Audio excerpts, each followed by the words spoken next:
자, 우리 지역사 문학교과서 첫 번째 시간이 이 시야. 그 복숭아 나무 곁으로. 나이덕 시인의 시. 그 복숭아 나무. 그 복숭아 나무는 단순한 자연물로서의 나무라기보다는 타인이야, 타인. 타인을 비유한 거야. 자, 위에 조그만 글씨. 복숭아 나무가 지닌 참모습을 발견하는 과정을 통해 타인에 관한 진정한 이해, 타인. 타인에 관한 진정한 이해를 말하고자 한다. 자, 그 다음에 우리 이쪽은 다 하고 난 뒤에 다시 정리하자. 이쪽을 먼저 볼 거야. 제재, 선정, 의도. 이 작품은 화자가 복숭아 나무의 진정한 모습을 발견하는 과정에서 깨달은 말을 드러내고 있다. 이 작품에서 화자와 복숭아 나무의 관계는 단순히 인간과 자연의 관계가 아니라 우리 자신과 타인, 나아가 우리를 둘러싼 환경과의 관계로도 확대하여 해석할 수 있다. 여기 한번 읽어보도록 하고, 자, 이제 시로 바로 갈 거야. 시로 바로 가보면 쌤이 미리 이렇게 한 단락, 두 단락, 세 단락, 크게 세 단락으로 나눠놨지? 자, 미리 한 단락, 두 단락, 세 단락 쪼개놔. 그리고 더 중요한 거는 더 중요한 거는 크게 두 단락이야. 이렇게 크게 두 단락. 자, 이제 여기 앞에 단락은 내가 여기까지는 편견. 이 대상에 대해서 복숭아 나무에 대해서 오해하고 편견했던 부분이야. 이 밑에는 그 편견에서 벗어난 부분. 자, 이제 바로 가볼게. 너무도 여러 겹의 마음을 가진 그 복숭아 나무 곁으로. 이 시에서의 특징이 이런 지시어가 반복 사용되고 있어. 한 번, 두 번, 세 번, 네 번, 다섯 번 계속 나오지. 지시어가 반복 사용된다는 거 특징이야. 너무도 여러 겹의 마음을 가졌어. 이 여러 겹의 마음은 화자가 그 대상을 피상적으로 겉으로 판단한 거야. 그 대상의 여기서의 대상은 복숭아 나무. 그 대상의 외면을 보여주는 거야. 대상이 지닌 복잡한 내면, 대상에 관한 이해가 부족한 거지. 너무도 여러 겹의 마음을 가진 그 복숭아 나무 곁으로. 이 복숭아 나무는 타인을 비유한다고 이야기했지. 나는 왠지 가까이 가고 싶지 않았습니다. 화자가 직접 드러났어. 표면에 드러났어. 나는 왠지 그 복숭아 나무 곁으로 가까이 가고 싶지 않았대. 이 복숭아 나무는 타인을 비유한다는 거. 이게 대상이야. 이 시의 대상이야. 왠지 가까이 가고 싶지 않았어. 뭔가 거리감이 드러나지. 싫어했어. 꺼려했어. 피했어. 오해했던 거지. 편견을 가졌던 거야. 이 복숭아 나무에 대해서 화자는 편견을 가지고 있어. 오해와 편견을 가지고 있어. 그리고 뭐뭐니다, 입니다, 씁니다, 알았습니다, 입니다, 걸렸습니다. 다 어때? 경어체. 경어체. 이 시 경어체 사용. 그리고 이 시는 독백적 어조. 차분하게 뭔가 고백하는 그런 어조야. 흰 꽃과 분홍 꽃을. 그리고 이 시는 색채 이미지, 흰색, 분홍색 색채 이미지 사용했어. 흰 꽃과 분홍 꽃을 나란히 피우고 서 있는 그 나무는 계속 지시어 반복 사용되고 아마 사람이 앉지 못할 그늘을 이거 다 편견이잖아. 선입견이잖아. 가졌을 거라고 내가 오해한 거지. 흰 꽃과 분홍 꽃을 나란히 피우고 서 있는 그 나무는 그 복숭아 나무. 흰 꽃과 분홍 꽃. 여기도 별표해보자. 흰 꽃과 분홍 꽃은 그 대상의 좀 외적인 모습, 피상적인 모습을 이야기하는 거야. 아직 내가 그 대상에 대해서 진정으로 이해하지 못했어. 조금 이따 다시 얘기하고 사람이 앉지 못할 그늘을 가졌을 거라고. 그 대상에 대해서 내가 편견을 가졌어. 그래서 멀리로 지나친 거야. 그 대상과 소통이 단절된 거지. 멀리로만. 시어 반복도 있고 거리감 드러나지 계속. 아까도 왠지 가까이 가고 싶지 않고 거리감 느껴지잖아. 꺼려했어, 싫어했어. 멀리로만 지나쳤을 뿐입니다. 대상에 대한 편견으로 인해서 소통이 단절된 거야. 대상에 관한 선입견으로 소통하지 못한 거야. 자, 여기까지는 이제 소통의 단절. 그 대상에 대해서, 복숭아 나무에 대해서 오해하고 편견을 가지고 있었어. 그 다음에 이제 그 오해에서 벗어나는 거야. 인식이 변화될 거야. 이제 반뚝 잘라서 흰 꽃과 분홍 꽃 사이에 수천의 빛깔이 있다는 것을 나는 그 나무를 보고 멀리서 알았습니다. 자, 이제 인식이 변화되는 계기가 요 두 줄인 거지. 뭐 밑에 세 줄까지 해도 되고. 자, 수천의 빛깔이 있다는 것을 멀리서 보고야 알았대. 그 나무를 보고 멀리서 알았습니다. 수천의 빛깔, 별표 100개야 하고 싶은 만큼의 흰 꽃과 분홍 꽃 사이에 수천의, 물론 과정법으로도 볼 수 있어. 수천의 빛깔. 자, 제일 중요한 거는 이 수천의 빛깔이 뭐야? 본질. 그 대상의 본질. 그 타인의. 이 시에서의 복숭아 나무는 타인이야. 어떤 대상이야. 내 친구 A라고 할게. 그 A야. 그 친구의 진정한 모습 말이야. 본질. 우리가 그런 거를 본질이라고 하지. 자, 그 친구의 본질, 그 친구의 참모습, 그 친구의 진정한 모습을 얘기하는 거야. 완전 중요. 이 수천의 빛깔, 형광펜 빡빡 칠해놔. 완전 중요. 있다는 것을 나는 그 나무를 보고 멀리서 이제 드디어 알았어. 이해하기 시작한 거야. 인식이 변화하기 시작했어. 눈부셔. 시어 반복 있다. 알았습니다. 이제 화자가 그 대상에 대해서 이해하는 과정이야. 그러면서 눈부시되 그 대상의 참모습을 발견하는 순간을 강조하기 위해서 다 메모해도 자, 그래서 눈부시다라고 표현했어. 그 대상의 참모습을. 그 대상의 참모습이 뭐야? 수천의 빛깔. 그 수천의 빛깔, 그 대상의 참모습을 발견하는 순간 눈부셨대. 눈부셔 알았습니다. 자, 그 순간을 강조하는 거야. 피우고 싶은 꽃빛이 너무 많은 그 나무는 이 복숭아 나무는 흰 꽃과 분홍 꽃 사이에 수천의 빛깔이 있대. 왜? 이거 이유가 뭐야? 화살표 쭉 해놔봐. 피우고 싶은 꽃빛이 너무 많아서 그래서 수천의 빛깔을 갖게 됐대. 그 나무는 외로웠을 것이지만 의인법도 있네. 외로운 줄도 몰랐을 것입니다. 그 외로웠을 거라고 짐작하는 건 그 대상 말이야. 화자 말고. 또 오해하지 마. 화자 X, 화자 얘기하는 거 아니지? 그 대상, 복숭아 나무 말이야. 이 시에서의 대상은 복숭아 나무가 외로웠을 것이지만 외로운 줄도 몰랐을 것입니다. 그 복숭아 나무에 관해서 이해하기 시작한 거야. 그 이해가 점점 더 이해가 더 심화된 거야. 더 이해하기 시작했어. 그 여러 겹의 마음, 그 여러 겹의 마음이 뭐야? 대상의 진정한 모습. 대상의 진정한 모습. 그 여러 겹의 마음을 읽는다는 건 이해한다는 소리지. 그 대상의 복숭아 나무의 진정한 모습을 이해하는데 참 오래 걸렸습니다. 자, 이 여러 겹의 마음은 앞부분에서 여러 겹의 마음과 좀 달라. 앞부분에서 일행에서 여러 겹의 마음은 이거는 그냥 그 대상에 관한 이해가 부족했을 때잖아. 이 여러 겹의 마음은 내가 그 대상에 대해서 진정으로 다 이해했을 때, 그치? 내가 깨달았을 때, 깨달은 이후, 진정한 모습을 발견했을 때, 참 오래 걸렸습니다.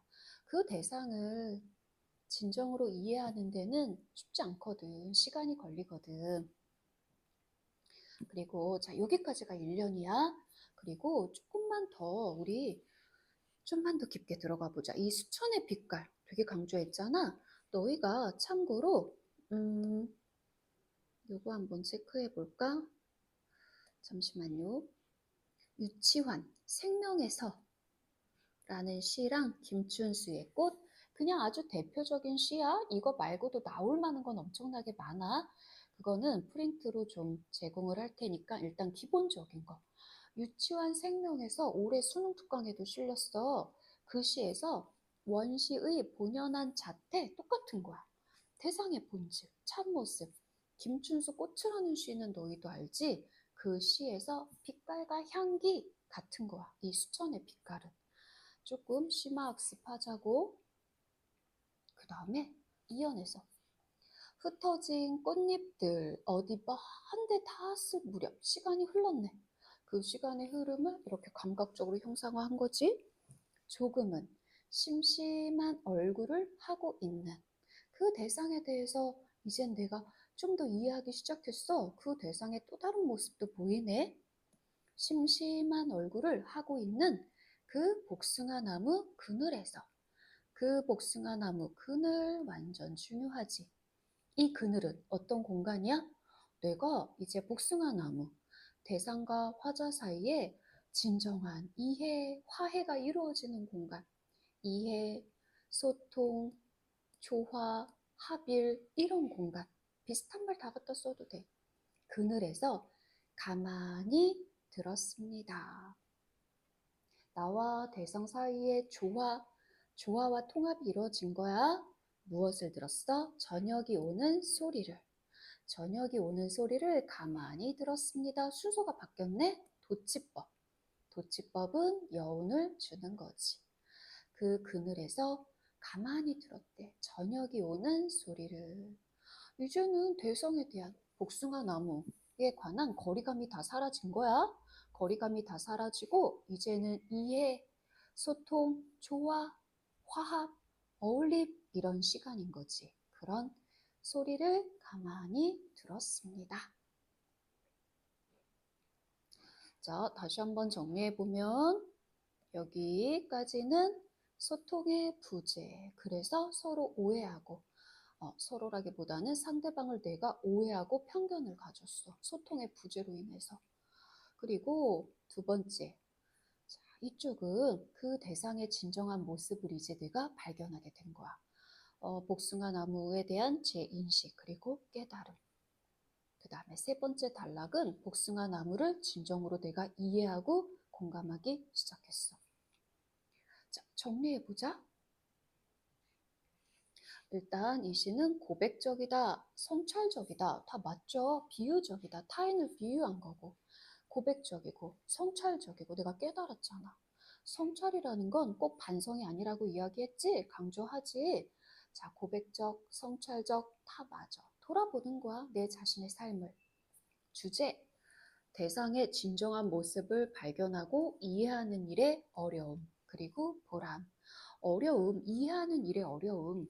그래서 참 오래, 그 여러 겹의 마음을 읽는데 참 오래 걸렸습니다. 그랬잖아. 어려운 거야. 그 다음에 특징, 별표. 타인과 통합하는 인식의 과정을 자연물을 통해 드러냈어. 이런 거 중요해. 자, 수능에서는 이렇게 자연물을 통해서 인식의 과정을 보여주거든. 우리 뒤에 나오는 안도현의 간격도 마찬가지야. 자연물을 통해서 대상에 관한 인식의 과정을 보여준다. 조금만 더 확장하면은 자연물을 통해서 인간의 삶, 인간의 삶을 이야기하는 거. 그런 시랑 같이 엮일 수 있어. 너무너무 많겠지? 그럼 너희는 무조건 이 시는 자연물, 자연물을 찾아야 돼. 이런 문제 되게 잘 나와. 자연물을 통해서 인간의 삶이든 사랑이든 뭐든 간에 인간, 자연물을 통해서 인간의 삶에 대한 이야기를 할 때 그러한 시 찾으면 된다. 그 다음에 두 번째, 복숭아 나무를 의인화해서 의인법 썼지? 주제의식 부각하고. 시간 흐름이야. 시간 흐름에 따라서 인식이 변화됐지. 도치법 사용해서 여운을 줬고. 또 이 시의 특징 조금만 더 가면 지시어 반복 사용했고 지시어. 유사한 식구가 반복됐고 색채 이미지 있고 독백체이고. 자, 됐지? 우리 학습 활동으로 넘어가서 정리해보자. 교과서 우리 15쪽에 보면은 옆쪽 이것도 한번 이 작품은 복숭아나무로 비유된 비유야 시적 대상을 이해하고 공감하는 인식의 과정을 그리고 있다. 특히 마지막 부분의 삼행은 대상에 관한 인식의 변화가 화자 자신의 성숙함으로 이어지고 있음을 나타내고 있다. 이러한 측면에서는 이것도 적어놓자. 이형기의 낙하. 나올 만한 시는 너무 많은데 이형기의 낙화도 좀 기본적인 시지. 잠깐만, 쌤이 목이 베었어. 이형기의 낙화도 얘들아, 자연물. 자연물을 통해서 꽃이 떨어지는 모습, 자연물을 통해서 화자 자신의 성숙함이 드러나는 시잖아. 이런 시도 공부해야 되고. 자, 우리 학습활동 넘어가자. 학습활동으로 넘어가면 1번에서 화자가 복숭아나무에 관한 인식 정리해보자 그랬어. 대상, 흰꽃과 분홍꽃이 핀 복숭아나무. 여러 겹의 마음을 가지고 있고 사람이 앉지 못할 그늘을 가졌을 거라고 생각하고 흰꽃과 분홍꽃 사이에 수천의 빛깔이 있다는 걸 드디어 알게 되고 피우고 싶은 꽃빛이 너무 많았을 거라는 걸 느끼고 외로운 줄도 몰랐을 거야. 그리고 자, 여기도 쭉 봐봐. 그 다음에 2번에 1번 우리가 다 앞에서 본문에서 살펴본 거지만 다시 한번 별표. 흰꽃과 분홍꽃은 피상적으로 바라본 거야. 피상적으로 바라본 대상의 모습이야. 사람이 앉지 못할 그늘, 편견으로 가득한 거지. 그 대상의 부정적인 모습. 수천의 빛깔이라는 건 대상이 지니고 있는 참모습, 진정한 모습, 본질. 자, 2번. 화자가 깨달은 점. 선입견을 가지고 대상을 판단하지 말고 그 대상의 진정한 모습을 발견하기 위해 노력해야 한다. 대상을 있는 그대로 이해하고 사랑하기 위해 노력해야 한다. 자, 이쪽은 별게 없네. 자, 그 다음에 조금 있다가 잠시 후에 우리 안도현의 간격 넘어가 보자. 자, 이제 다음 페이지 넘겨서 안도현의 간격. 자, 작품 너머로 3번에서 다음 작품을 그 복숭아나무 곁으로와 비교하며 읽고 활동해 보자 그랬어. 자, 이 시 안도현의 간격이라는 시 여기 좀 보자. 이 작품은 삿불이 났던 숲의 나무를 관찰했던 경험을 바탕으로 이 경험을 바탕으로 쓴 거야. 경험을 바탕으로 산불이 났던 숲의 나무를 관찰했던 경험을 바탕으로 타인과의 바람직한 관계, 복숭아나무 곁으로랑 똑같은데? 관계에 관한 깨달음, 똑같네? 이것도 깨달음을 드러내고 있다. 자, 이 시는 크게 이렇게 두 단락으로 쪼갤 거야. 두 단락으로 이렇게 쪼개놔. 여기 한 단락, 여기 한 단락. 여기 앞에 거는 똑같아. 깨달음을 얻기 전. 이쪽은 깨달음을 얻은 후. 깨달음을 얻기 전, 얻은 후. 반뚝 잘라서 자, 됐지. 이제 했다 치고 이제 시로 바로 가보자. 숲을 멀리서 바라보고 있을 때는 몰랐다. 경어체 아니야. 다 알고 있지? 몰랐다. 반말이잖아. 경어체 아니에요. 독백적이야. 성찰적이야. 복숭아 나무랑 똑같네. 독백적이다. 성찰적 어조를 쓰였다. 어조가 쓰였다. 경어체는 안 돼. 숲을 멀리서 바라보고 있을 때는 몰랐대. 여기까지는 깨달음을 얻기 전이라 그랬어. 나무와 나무가 모여서 어깨와 어깨를 대고 의인법. 사람이 아닌데 막 사람처럼 이야기하네. 의인법. 안 써놨구나. 의인법 써놔. 의인법 쓰였고. 자, 나무와 나무가 모여서 어깨와 어깨를 대고 숲을 이루는 줄 알았대. 멀리서 봤을 때는 이렇게 내가 조금 착각했던 거지.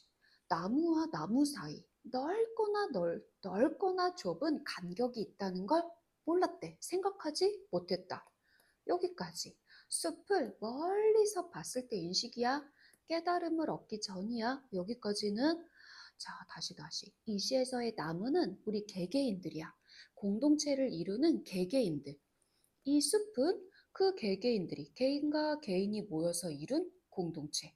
개인이 모여 형성된 공동체. 그리고 이 숲은 화자가 깨달음을 얻는 공간 되는 거지. 자, 멀리서 바라보고 있을 때는 몰랐어. 그냥 나무와 나무 사이가 되게 촘촘히 어깨와 어깨를 대고 있는 줄 알았어. 이런 간격이 있다는 걸 생각하지 못했어. 자, 미리 얘기하자. 이 시에서의 간격은 제목이 간격이잖아. 되게 중요한 단어야. 동그라미 색깔 왕별이야. 이 시에서의 간격은 잠시만. 간격 별표 100개야. 이 시에서의 간격이라는 건 여유야. 여유. 관조할 수 있는 인생의 여유로움이야. 자, 생각하지 못했다. 여기까지는 깨달음을 얻기 전. 그러면서 이 시는, 자, 이제 여기까지. 그러면서 이 시는 공간이 이동될 거고 시간이 흐를 거야. 자, 가보자. 벌어질 대로 최대한 벌어진, 간격의 중요성을 이야기하는 거야. 벌어질 대로 최대한 벌어진, 한 대 붙으면 도저히 안 되는 기어이 떨어져 서 있어야 하는 간격이 중요해. 타닥타닥 붙어 있으면 안 돼. 어깨와 어깨가 붙어 있으면 안 돼. 간격, 어느 정도 적당한 거리가 필요해. 나무와 나무 사이. 반복법. 그 간격과 간격이 모여서, 자, 형광펜 별표 100개야. 그 간격과 간격이 모여서 우를창창 숲 별표 100개. 우를창창 숲을 이룬다. 이 숲이라는 건 위에서 말하는 그 숲과는 좀 달라. 이 숲이라는 건 우를창창, 막 울창한 숲, 완전 좋은 거야. 이거는 화자가 생각하는 바람직한 그런 공동체의 모습이야. 완전 별표, 색깔 별표, 우를창창 숲을 이룬다는 것을 깨달은 거지. 숲에 들어가 보고서야 깨닫게 된 거지. 산불이 휩쓸고 지나간. 산불은 이 시에서 갈등, 시련 이런 것들, 공동체를 위협하는 시련, 갈등, 위기 등등. 산불이 휩쓸고 지나간 숲에 들어가 보고서야 알았어. 들어가 보고서야. 우리 그 복숭아나무 곁으로는 멀리서 알았어. 차이점 이해해야 돼. 잘 나온다 시험에. 자, 복숭아나무 곁으로는 멀리서 알았는데 간격 이 시에서는 숲에 들어가 보고서야 알았어. 깨달음을 얻게 되는 계기가 이거야. 산불이 지나간 숲에 들어가 보고서야 알았어. 자, 숲에 대한 새로운 인식 드러나지? 숲에 들어가 보았을 때, 들어가 보고서야 알았다는 거. 공간 이동 있고, 시간 흐름 있고, 맞지? 자, 이제 정리해보자. 왼쪽에 일단 성찰적, 상징적 다 맞고요. 고백적 다 됩니다. 독백적 다 됩니다. 독백적, 성찰적 다 되고요. 주제, 적당한 간격의 소중함. 적당한 간격이 필요해. 적당한 거리가 필요해. 나무를 의인화하여 인간의 삶과 똑같이 복숭아 나무랑 자연물을 통해서 인간의 삶과 관련된 의미를 부여했다. 새롭게 깨달은 바를 깨달음을 얻기 전 상황과 대비해서 표현했어. 다 중요한 거 알지?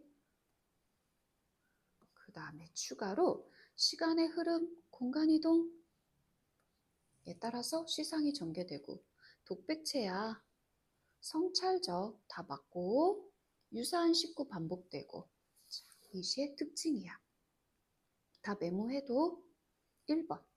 위 작품의 화자가 숲에 관한 인식 정리해보자. 멀리서 봤을 때는 나무와 나무가 모여서 촘촘하게 어깨와 어깨를 대고 숲을 이룬다고 착각했어. 근데 숲에 이제 들어가 봐서야, 들어가 보았을 때, 아, 간격과 간격이 모여서 숲을 이루구나라는 걸 깨달았어. 2번 왕별.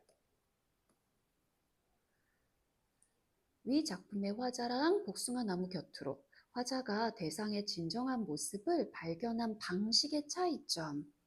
그 복숭아 나무 곁으로는 시간 흐름에 따라서 인식이 변화됐고, 간격은 시간 흐름 플러스 공간 이동.